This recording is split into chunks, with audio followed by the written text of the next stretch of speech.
بسم الله الرحمن الرحيم الحمد لله وكفى والصلاة والسلام على من لا نبي بعده الحمد لله وحده الحمد لله toutes les louanges appartiennent à Allah subhanahu wa ta'ala. Allah subhanahu wa ta'ala qui est notre créateur, Allah subhanahu wa ta'ala qui est notre bienfaiteur, et Allah subhanahu wa ta'ala celui qui nous a donné la vie, Allah subhanahu wa ta'ala celui qui nous a donné l'iman, et Allah subhanahu wa ta'ala c'est lui qu'on va rendre compte le jour de Qiyamah à travers les actions qu'on a pu faire en ce monde. La salutation sur notre bien-aimé Rasulullah sallallahu alayhi wa sallam, ainsi que sur sa famille, sur ses épouses, sa descendance, ses compagnons radiyallahu anhum ajma'in, ainsi ceux qui les ont suivis jusqu'au jour dernier. Alhamdulillah, Allah subhanahu wa ta'ala à maintes fois il nous rappelle le lien sacré qu'il a établi entre les croyants. Allah subhanahu wa ta'ala il a fait de nous des frères. À travers le Coran, Allah subhanahu wa ta'ala il dit A'udhu billahi minash shaitanir rajim Innamal mu'minuna ikhwatun fa aslihu bayna akhawaykum wattaqullaha la'allakum turhamun. Allah subhanahu wa ta'ala il dit en ce sens que certes les croyants sont des frères et faites la paix entre vos frères, faites la paix entre vous et craignez Allah subhanahu wa ta'ala, craignez Allah. Donc le fait d'être bien les uns envers les autres, ça fait partie de la taqwa, ça fait partie de la piété. Nabi sallallahu alayhi wa sallam il dit dans le Coran, il dit dans le hadith en ce sens al-muslimu akhul muslim, il dit que le musulman c'est le frère du musulman. Donc à travers ce hadith de Nabi sallallahu alayhi wa sallam, à travers ce verset de Coran qu'on a lu, que Allah subhanahu wa ta'ala il dit qu'on doit établir la paix entre nous les frères musulmans et de craindre Allah subhanahu wa ta'ala, parce que cela fait partie de la piété, de la taqwa, de la crainte d'Allah. Cela fait partie de la piété de donner le droit à chaque musulman. La'allakum turhamun. Et Allah subhanahu wa ta'ala il finit en disant que afin qu'on vous fasse miséricorde. En réalité, la miséricorde d'Allah subhanahu wa ta'ala s'obtient par les bonnes actions. Et parmi les grandes actions, comme on l'a déjà vu, on l'a répété souvent, qu'il y a les droits d'Allah subhanahu wa ta'ala et il y a les droits des serviteurs d'Allah subhanahu wa ta'ala. Allah subhanahu wa ta'ala, c'est l'être complet, l'être qui est parfait, celui qui n'a pas de défaut, celui qui n'a pas d'affiliation avec quiconque. Allah subhanahu wa ta'ala, il n'a pas d'épouse, il n'a pas d'enfant, il n'a pas d'amis. Allah n'a aucun lien avec quiconque. Lorsqu'il prend sa décision, Allah n'a besoin de personne aussi. Donc si on regarde les droits d'Allah subhanahu wa ta'ala, Allah subhanahu wa ta'ala il juge comme il veut. Allah subhanahu wa ta'ala, celui le roi des rois, Maliki Yawmiddin, le possesseur du jour de la rétribution. Il va juger comme il l'entend. Et Allah subhanahu wa ta'ala va juger en toute justice. Donc lorsqu'il s'agit des droits d'Allah subhanahu wa ta'ala, souvent on a déjà entendu cela que Allah subhanahu wa ta'ala, lorsqu'on va faire une bonne action, Inch'Allah, il va nous rétribuer. Et lorsqu'on va faire un péché, il y a deux situations. La première situation, c'est que Allah subhanahu wa ta'ala, il nous pardonne. Parce que celui, Al-Ghafur Rahim, Allah s'est qualifié de très pardonneur. Allah subhanahu wa ta'ala, il dit d'un hadith en ce sens, le hadith Qudsi, on apprend que sa miséricorde l'emporte sur sa colère. Allah subhanahu wa ta'ala, sa miséricorde l'emporte sur sa colère. À travers plusieurs hadiths, on voit la miséricorde d'Allah subhanahu wa ta'ala. D'ailleurs, un autre hadith, Nabi sallallahu alayhi wa sallam, qui dit que Allah subhanahu wa ta'ala, il a créé 100 miséricordes. Et Allah subhanahu wa ta'ala, il a envoyé une seule miséricorde sur ce bas monde. Et c'est à travers cette miséricorde qu'on voit les animaux, le lion par exemple, la lionne qui va faire le bien avec son enfant, qui va chérir son enfant, etc., etc. Ça c'est une seule miséricorde. Mais Allah subhanahu wa ta'ala, cette même miséricorde qu'il a fait descendre sur terre, Allah va le jour de Qiyamah, il va l'assembler avec 99 miséricordes pour que ça fasse 100, et ce jour-là, Allah subhanahu wa ta'ala, il va utiliser cette miséricorde pour ses créatures. Donc, première solution, c'est que lorsqu'on fait un péché, Allah subhanahu wa ta'ala, il nous pardonne. Deuxième solution, c'est que Allah subhanahu wa ta'ala, il nous châtie. Mais concernant les droits des créatures, les droits des uns et des autres, souvent on a entendu dans le Coran, lorsque le imam, une fois il a déjà récité A'udhu billahi minash shaitanir rajim, yawma yafirru al-mar'u min akhihi wa ummihi wa abihi wa sahibatihi wa banihi likulli imri'in minhum yawma idhin sha'nun yughnih, à tel point que le jour de Qiyamah sera difficile, ça sera un jour terrible, que même les liens de sang ne seront pas suffisants. Un jour où yafirru al-mar'u min akhihi, le frère va fuir son frère de sang. Wa ummihi wa abihi, sa mère, son père, wa sahibatihi wa bani, son épouse ainsi que ses enfants. Donc concernant les droits des créatures, c'est-à-dire les droits entre nous, ce sont des droits qui ont été sacralisés par Allah subhanahu wa ta'ala. Et on a vu que parmi les moyens d'obtenir la miséricorde d'Allah subhanahu wa ta'ala, notamment le jour de Qiyamah, c'est le fait d'agir en bien entre nous. C'est pour cela que dans notre hadith, Nabi sallallahu alayhi wa sallam, il nous dit en ce sens que Al-Muslimu man salima al-muslimuna bilisanihi wa yadihi. Al-Muslimu man salima al-muslimina min lisanihi wa yadihi. Nabi sallallahu alayhi wa sallam, il est en train de décrire qui est le croyant, qui est le musulman. Il dit que le musulman, c'est qui?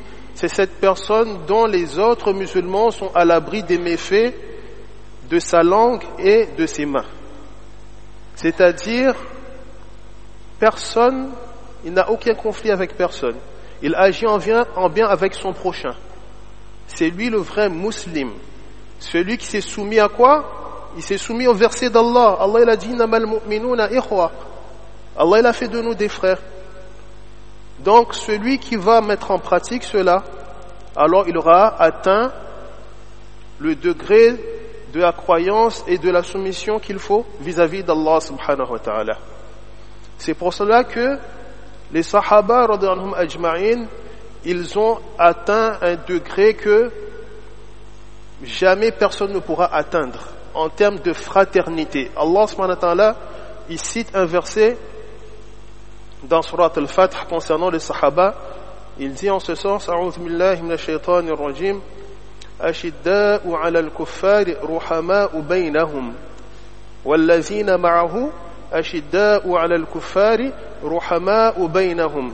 En citant les sifat, la description, les qualités des compagnons radiyallahu anhum ajma'in, Allah subhanahu wa ta'ala il dit wallazina ma'ahu, et ceux qui ont cru et qui sont avec lui, qui sont avec le prophète sallallahu alayhi wa sallam, ashidda'u 'ala al-kuffar, ils sont durs avec ceux qui ne croient pas, ruhama'u baynahum, mais ils sont pleins de miséricorde entre eux. Ils sont pleins de miséricorde entre eux. Et l'histoire, la sirat des sahaba, la vie des sahaba est plein de preuves sur cela, qui montrent la miséricorde des compagnons entre eux. Parmi, on va dire, les anecdotes qu'on peut citer, c'est lorsque Nabi sallallahu alayhi wa sallam, il arrive à Madina Munawwara. Nabi sallallahu alayhi wa sallam, il va faire un pacte de fraternité entre les muhajirin, les émigrants, et les ansar, et les auxiliaires. Il va faire un pacte de fraternité, à tel point que Nabi sallallahu alayhi wa sallam lui-même, il va être frère, entre guillemets, avec Abu Ayyub al-Ansari, radiyallahu anhu. Il va habiter chez lui. Et parmi le pacte de fraternité, il y a ces deux compagnons, Mu'adh bin Zurara, si je ne me trompe pas, qui était un Ansar, et Abdurrahman bin Auf, radiyallahu anhu. Alors lorsque Nabi sallallahu alayhi wa sallam, il a fait le pacte de fraternité, alors Mu'adh, radiyallahu anhu, il dit à Abdurrahman bin Auf que moi j'ai beaucoup de biens. Alors je vais partager mes biens en deux, j'ai partagé mes biens en deux, je te donne la moitié et je prends la moitié. Ça c'est d'une. Deuxième chose, j'ai deux épouses. Toi tu choisis celle qui te plaît. Parce que sachant que lorsque les muhajirines ils émigrent de Makka vers Madina, ils n'ont plus de biens, ils n'ont plus rien du tout. Tous les biens sont restés à Makka et sont aux mains de Quraysh. Ils viennent sans rien du tout. Ils sont démunis. Alors Mu'adh, il dit à Abdurrahman bin Auf, j'ai deux épouses. Toi, tu choisis celle qui te plaît, je la répudie, je donne talaq, et après, tu feras nikah avec elle. Ça, c'est le degré des sahaba, radiyallahu anhum ajma'in. Lorsque Allah subhanahu wa ta'ala dit innamal mu'minuna ikhwa, lorsque Allah dit que les croyants sont des frères, lorsque Nabi sallallahu alayhi wa sallam dit al-muslimu akhul muslim, que le croyant c'est le frère du croyant, que peut-on dire de nous aujourd'hui? Est-ce qu'on peut arriver à un tel degré? Allah subhanahu wa ta'ala, il nous a gratifié de iman. Et c'est à travers l'enseignement du Coran et à travers l'enseignement de Nabi sallallahu alayhi wa sallam que mes frères on va obtenir la réussite. D'une autre anecdote qu'on peut voir concernant les compagnons radhiyallahu ajma'in, concernant leur fraternité. Alors on peut voir que, alors c'est un compagnon qui raconte qu'on était dans la bataille de Yarmouk. Ils étaient dans une bataille, la bataille de Yarmouk, et dans cette bataille, il y avait des croyants qui se battaient, et il y avait d'autres qui faisaient quoi? Qui rapatriaient l'eau pour les autres. C'est eux qui servaient les autres s'ils avaient soif, etc. Ou bien lorsque quelqu'un est décédé, alors c'est bien de lui donner de l'eau. Parfois, nous aussi, on voit ce masla, on nous demande comme ça lorsqu'on va faire le qurbani, alors c'est bien de donner à l'animal un peu d'eau aussi, avant de l'égorger. Alors, à travers cette anecdote, vraiment, on voit comment était la fraternité des compagnons ajma'in. Il dit que, ce compagnon, il dit en ce sens que dans cette bataille-là, moi, j'étais chargé de ramener l'eau pour mes frères croyants. Alors, à un moment donné, dans la bataille, il entendit quelqu'un gémir. Il entendit son cousin gémir. C'est-à-dire, son cousin, il était dans l'agonie. Alors il dit en ce sens que donc je suis parti pour lui donner à boire. Et j'ai trouvé mon cousin qui gisait au sol. Il allait donner son dernier soupir, c'est-à-dire il allait décéder. Lorsqu'il arrive pour mettre la gourde sur la bouche de son cousin, alors le cousin qui est en train de décéder, il entend un autre croyant qui est en train de gémir également. Il dit non, va donner à mon frère là-bas. Lui, il a plus besoin que moi. Alors le cousin, il s'exécute. Il va voir l'autre croyant, l'autre frère musulman. Et là, même chose. Il essaie de donner l'eau à boire à ce frère qui va décéder. Et le même croyant qui est en train de décéder, il entend une autre personne qui est en train de gémir et qui va décéder. Et qui a soif, qui demande de l'eau. Lui, il dit non, je ne peux pas boire, moi aussi. Moi, je ne peux pas boire. Il y a mon frère là-bas qui a plus besoin que moi. Alors qu'ils sont, là, ils sont pas en train de jouer, là. Ils sont pas en train de faire un 100 mètres que, bon, moi, je peux me contenter que, bon, je vais attendre encore quelques minutes. Mon frère, il boit, après, ça va être mon tour. Lui, il sait pas, il est en train de décéder, là. Et qu'est-ce qu'il dit? Il dit, mon frère, il a plus besoin que moi. Alors, le compagnon qui était chargé de ramener l'eau, il dit en ce sens, mais je pars vers la troisième personne. Et je vais essayer de lui donner de l'eau avant qu'il décède. Lorsqu'il arrive, alors il trouve le frère qui est déjà décédé. Maintenant il se dit, ben là je fais vite, il faut que je retourne avant que le second il décède aussi. Lorsqu'il arrive pour le second, il le trouve qu'il est décédé aussi. Là il essaie de faire vite pour rattraper son cousin en premier et il a plus de vie. Donc à travers cela, qu'est-ce qu'on voit? Quel est le degré des compagnons concernant innamal mu'minuna ikhwa. Innamal mu'minuna ikhwa. On est des frères et c'est Allah subhanahu wa ta'ala qui nous a rendus frères entre nous. Alors, en tant que frères, on doit s'entraider. On doit s'honorer. Une fois, le prophète sallallahu alayhi wa sallam, il regarde la Kaaba comme ça, et il fait les éloges de la Kaaba, il dit que tu es suave, que tu sens bon, etc., etc. Il fait les éloges de la Kaaba. Comment Rasul sallam, il aime la Kaaba. Imaginez l'histoire que Rasul sallam, il était là, c'est l'endroit qu'il est né, il a été expulsé de Makkah. Et lorsqu'il revient, il regarde la Kaaba. Il dit comment tu es belle, comment tu sens bon, etc., etc. Il fait les éloges, mais il dit mais l'honneur du croyant, c'est bien, et sa personne sont plus sacrées que toi. L'honneur du croyant, ils sont plus sacrés que toi, oh la Kaaba. Allah, il a rendu l'honneur d'un croyant, ses biens sont encore plus sacrés que toi. Alors comment Allah subhanahu wa ta'ala, il a donné de la valeur aux croyants? C'est pour cela, mes frères, pour terminer juste une dernière histoire, pour montrer comment Allah subhanahu wa ta'ala, à travers une petite chose qu'on peut faire, une petite chose, Allah subhanahu wa ta'ala pour accorder le paradis. Imam Ghazali, rahimahullah, qui était un très grand savant. Alors, une fois, un très grand savant reconnu dans le monde entier, même aujourd'hui, beaucoup de savants, ils sont en train de le citer par la science qu'il avait, par le khidmat de din qu'il a fait, Imam Ghazali, rahimahullah. Alors, Imam Ghazali, il raconte comme ça que lorsque alors quelqu'un l'a vu en rêve, il dit, Imam, qu'est-ce qui t'est arrivé? Comment s'est passé ton interrogatoire avec Allah subhanahu wa ta'ala? Il dit que j'ai montré à Allah subhanahu wa ta'ala mes bonnes actions et Allah a dit que j'ai pas accepté cela.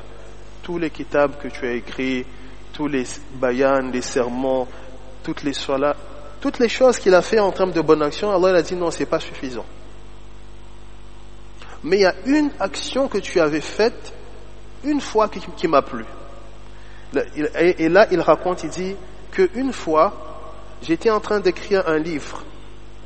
Et là, j'ai pris l'encre, la plume, j'ai mis dans l'encrier, et je suis en train d'écrire. Et là, à un moment donné, il y a une mouche qui vient se poser sur la pointe de ma plume. Et j'ai attendu quelques instants pour que cette mouche, elle boit cette eau-là. Et puis, lorsqu'elle est partie, et j'ai continué d'écrire mon livre. Il a dit, c'est à cause de ça que Allah spontanément m'a pardonné. Mes frères, regardez, à travers une mouche, qu'est-ce qu'est une mouche dans notre, on va dire, en termes de valeur?